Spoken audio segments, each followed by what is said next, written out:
Hello everyone, welcome to learning science. आज का topic है why only 4 thermodynamic variables are defined. जो 4 thermodynamic variables है, सिर्फ 4 थर्मोडायनेमिक वेरिएबल्स है, वो क्यों डिफाइन होता है?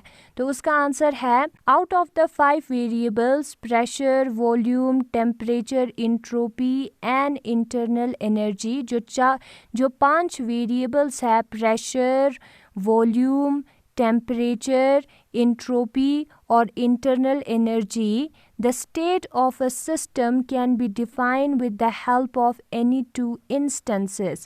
जो state है system का, वो जो 2 examples है वो define करता है। delta Q is equal to du plus pdv होता है according to first law of thermodynamics, and delta Q is equal to TdS, और जो delta Q है वो TdS के बराबर होता है according to second law of thermodynamics. Comparing we get, और इन दोनों इक्वेशन को अगर हम कंपेयर करेंगे तो डेल्टा क्यू की जगह पे हम TdS लिख सकते हैं।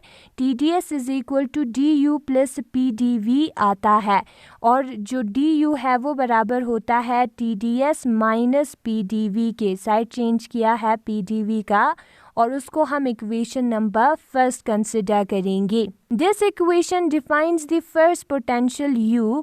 ये जो इक्वेशन है वो U के बारे में बताता है, which is internal energy in terms of the variables S and V। S और V वेरिएबल्स के टर्म में, इंट्रोपी और वॉल्यूम के टर्म में। Temperature and pressure are not taken as variable. यहाँ पे टेम्परेचर और प्रेशर जो है उसको एज अ वेरिएबल हम नहीं लेते हैं। Pressure, volume, temperature form 6 pairs. जो प्रेशर, वॉल्यूम, टेम्परेचर और इंट्रोपी है वो 6 पेयर्स बनाता है।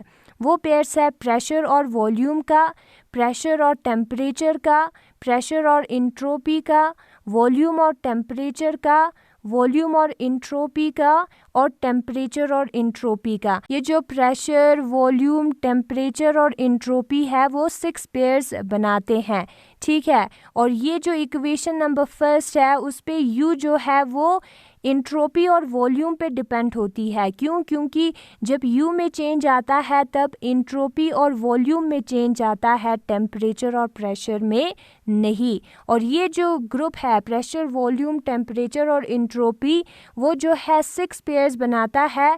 सबसे पहले है प्रेशर और वॉल्यूम का पेयर, फिर उसके बाद प्रेशर और टेम्परेचर का पेयर, फिर उसके बाद प्रेशर और इंट्रोपी का पेयर, फिर उसके बाद वॉल्यूम और टेम्परेचर, फिर उसके बाद टेम्परेचर और इंट्रोपी, फिर उसके बाद वॉल्यूम और इंट्रोपी। यही 6 पेयर्स जो है वो पॉसिबल है इन 4 वेरिएबल्स में। But TdS and PdV form composite quantities equation first, they do not occur separately।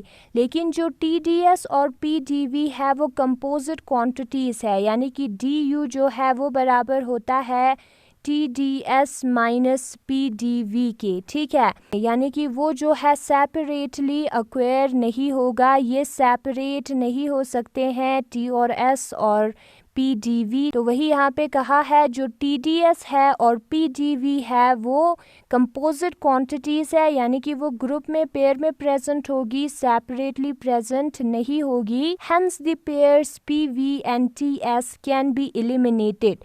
तो जो पेयर है PV, ये दोनों सेपरेटली जो है प्रेजेंट नहीं हो सकता है, तो as a function of pressure and volume नहीं आएगा। एंड TS जो है उसको हम एलिमिनेट कर सकते हैं। So we are left with 4 pairs PS, PT, VS and VT।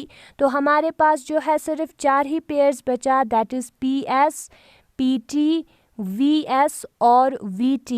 4 ही पेयर्स बचा 6 पेयर्स में से। These 4 pairs give us 4 Maxwell's relation, और ये जो 4 पेयर्स है वो हमें 4 Maxwell's relation देता है। Each relation is derived from one thermodynamic potential। ये जो एक thermodynamic potential है उससे हमें एक रिलेशन मिलता है। Hence we define 4 thermodynamic potentials and not more। तो हमारे पास सिर्फ 4 ही थर्मोडायनेमिक पोटेंशियल्स है और उससे ज़्यादा नहीं है। अगर आपको ये वीडियो पसंद आया तो इस वीडियो को लाइक करें और लर्निंग साइंस को सब्सक्राइब करें। Thanks for watching.